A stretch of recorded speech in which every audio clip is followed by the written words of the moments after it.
Vivemos em um mundo onde a onda de terror e desastres tentam roubar a nossa paz, onde o mal sempre está tentando prevalecer. Mas vemos pela palavra de Deus desde o Antigo Testamento que o cuidado de Deus para com aqueles que o temem e o buscam é muito real e permanente. Fique atento a mais um programa Encontro com a Palavra. Aqui apresentamos a palavra de Deus como resposta a todas as mais difíceis questões da vida. Agora com você, Pastor Edson Bruno.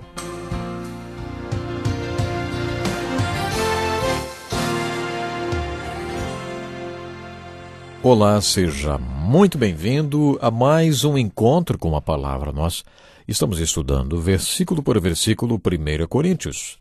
Essa carta tão preciosa que o apóstolo Paulo escreveu. Acompanhe comigo a leitura de 1 Coríntios, capítulo 3, versículo 21 até o capítulo 4, versículo 5. Diz assim: Portanto, ninguém se glorie em homens, porque todas as coisas são de vocês, seja Paulo, seja Apolo, seja Pedro, seja o mundo, a vida, a morte, o presente ou o futuro.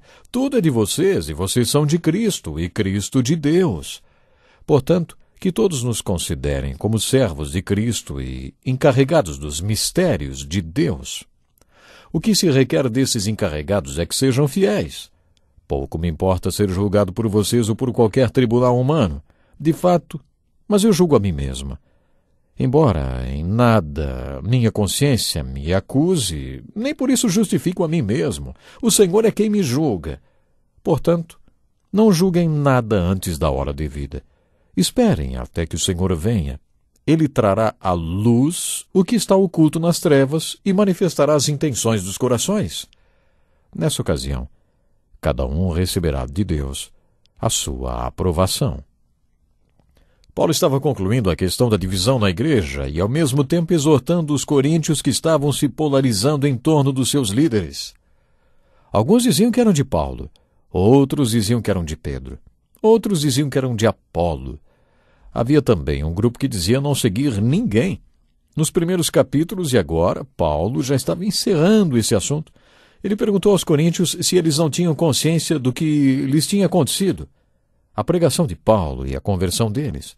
Será que eles não tinham percebido o que tinha acontecido? Será que eles não tinham visto a obra de Deus? Será que eles não entendiam qual tinha sido o papel de Jesus naquilo tudo? O papel do Espírito Santo? Será que eles não compreendiam qual tinha sido o papel dos homens que participaram daquele processo de pregação do Evangelho? Aqueles tinham sido homens, instrumentos de Deus que cuidaram da igreja. Eles não entendiam isso? Esta era a pergunta de Paulo. Nos 3 primeiros capítulos desta carta, Paulo argumentou: Vocês ouviram e creram na pregação do Evangelho e receberam Cristo e o Espírito Santo. Isso fez com vocês que passassem a ter capacidade de entender as coisas espirituais. Vocês passaram por um processo e agora estão se transformando no que Deus, Cristo e o Espírito e também seus líderes espirituais querem que vocês sejam. Se vocês compreenderam bem tudo o que está acontecendo na vida de vocês, não serão seguidores de homens. No final do capítulo 3, Paulo estava chegando na conclusão da sua argumentação contra o problema número 1 da igreja de Corinto, que era a divisão. Sempre que aparecer nas cartas de Paulo a palavra portanto, preste atenção, porque ele estará dando a conclusão do seu pensamento. E o versículo 21 é esta conclusão. Ele diz: Portanto, ninguém se glorie em homens. Paulo estava dizendo: Todas as coisas são de vocês. Deus, Jesus Cristo vivo e ressurreto, o Espírito Santo, eles sabem de tudo que precisamos para termos fé e sermos salvos. Deus providenciou para que tivessem tudo o que precisavam para experimentarem a salvação e crescerem nesta experiência. Deus achou que precisavam de Paulo e mandou Paulo. Depois ele achou que eles precisavam de Apolo e mandou Apolo. Deus mandou Cefas ou Pedro porque achou que ele também era necessário lá. Tudo o que aconteceu na vida dos coríntios, Deus usaria para o bem deles próprios. Tudo aconteceu no momento certo e na hora certa para que os coríntios recebessem a mensagem e fossem salvos. Este era o raciocínio de Paulo, mas todas as coisas que são de vocês vieram de Cristo e, por último, de Deus. Deus sabe de tudo que vocês precisam, porque vocês são de Cristo e Cristo é de Deus. Deus é a força motriz por trás de tudo que acontece na nossa vida. Por isso a conclusão é: ninguém se gloria em homens. No capítulo 4, Paulo começou a falar sobre como eles deveriam enxergar o próprio Paulo, Pedro e Apolo. Portanto, que todos nos considerem como servos de Cristo e encarregados dos mistérios de Deus. Esta é uma bonita descrição do servo de Deus que prega o Evangelho, levando pessoas a crerem e serem salvas. Esses capítulos nos apresentam a filosofia de ministério e evangelismo dos pastores, quando são usados como instrumentos de evangelização ou edificação na fé do corpo de Cristo. Este texto apresenta uma bonita descrição dos servos do Senhor, do papel deles na propagação do Evangelho e na edificação do corpo de Cristo. A palavra servo se refere a ministros. Paulo se apresenta como servo de Cristo. De acordo com Paulo, eles não passavam de servos e, como servos de Cristo, podiam servir em Corinto, Éfeso, Filipos, Roma. Era Deus quem determinava onde. Eles eram apenas servos, ministros de Cristo. Eles tinham ido para Corinto porque Cristo os havia enviado, e tudo aconteceu naquela cidade por causa de Cristo, de Deus. Esta é a visão que deveriam ter daqueles ministros e de tudo que aconteceu. Eles deveriam considerá-los como encarregados dos mistérios de Deus. Paulo falou no capítulo 2 que ele tinha pregado a sabedoria de Deus em mistério. Um mistério é um segredo que, no fim, será revelado.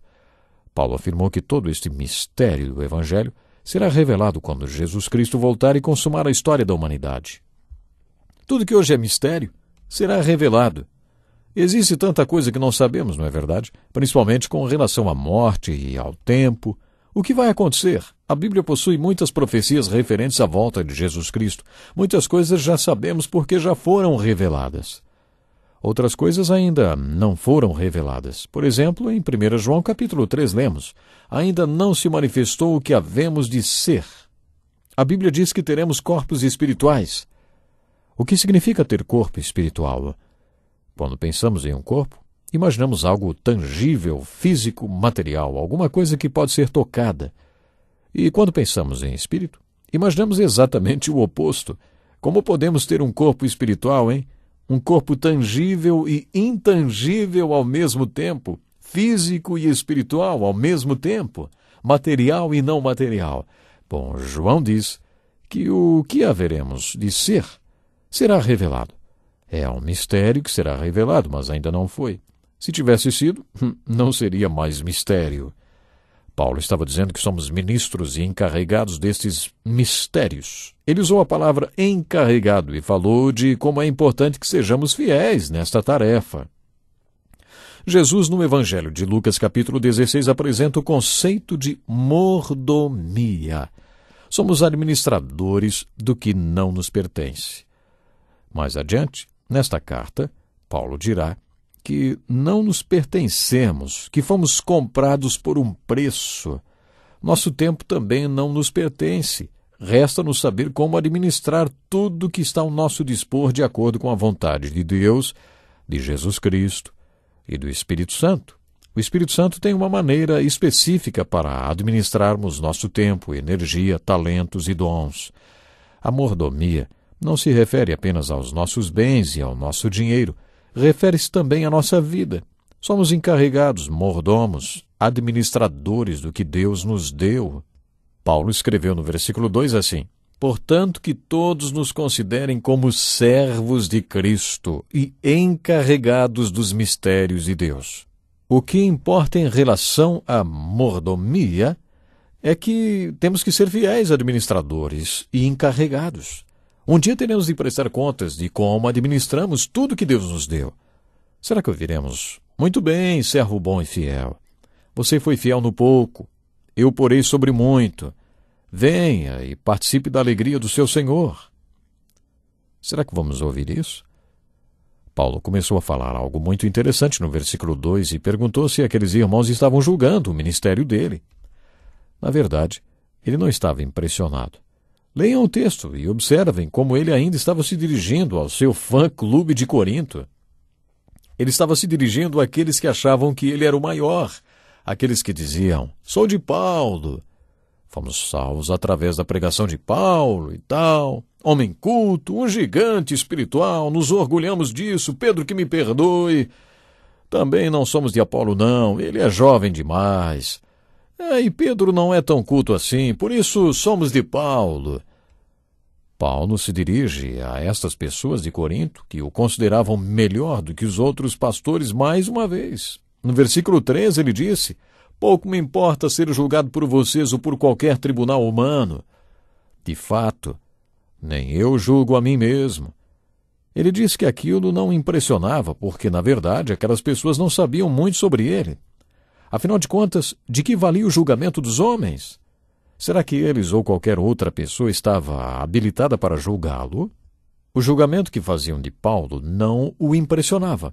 Ao mesmo tempo, ele afirmou no versículo 4 que sua consciência estava tranquila. Por isso ele instruiu para que eles não julgassem ninguém e que esperassem pela vinda do Senhor. Preste atenção e veja o que o Senhor vai fazer quando vier. Não julguem nada antes da hora devida. Esperem até que o Senhor venha. Ele trará à luz o que está oculto nas trevas e manifestará as intenções dos corações. Nessa ocasião, cada um receberá de Deus a sua aprovação. Paulo não estava falando sobre um julgamento negativo, mas sobre um julgamento positivo. O que ele queria deixar claro é que nem ele conhecia ele mesmo e não sabia quais eram as reais intenções do seu coração. Jeremias também falou sobre as intenções do coração. Ele disse, o coração do homem é mais enganoso do que qualquer outra coisa e sua doença é incurável. Quem é capaz de compreendê-lo? A resposta vem através do próprio profeta. Eu sou o Senhor que sonda o coração e examina a mente. Só Deus pode entender os enganos do coração humano. Davi reconheceu isso nos 2 últimos versículos do Salmo 139, quando disse, sonda-me, ó Deus, e conhece o meu coração, prova-me, e conhece as minhas inquietações, vê se em minha conduta há algo que te ofende, e dirige-me pelo caminho eterno. Davi orou pedindo que Deus abrisse sua mente e seu coração e lhe revelasse seus pensamentos e desejos, porque ele queria andar no caminho eterno. Isso é ter sabedoria. Que Deus lhe abençoe. Até o próximo programa. Que lição importantíssima. Obrigado, pastor Edson Bruno. Prezado ouvinte, coloque em prática o que você ouviu aqui. Sem dúvida, sua vida será grandemente abençoada. Este é um estudo escrito pelo Dr. Dick Woodward, na voz do pastor Edson Bruno. Escreva-nos e solicite o material. Nosso endereço é Encontro com a Palavra, Caixa Postal 2011, CEP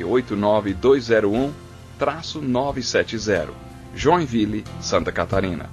Até o nosso próximo Encontro com a Palavra.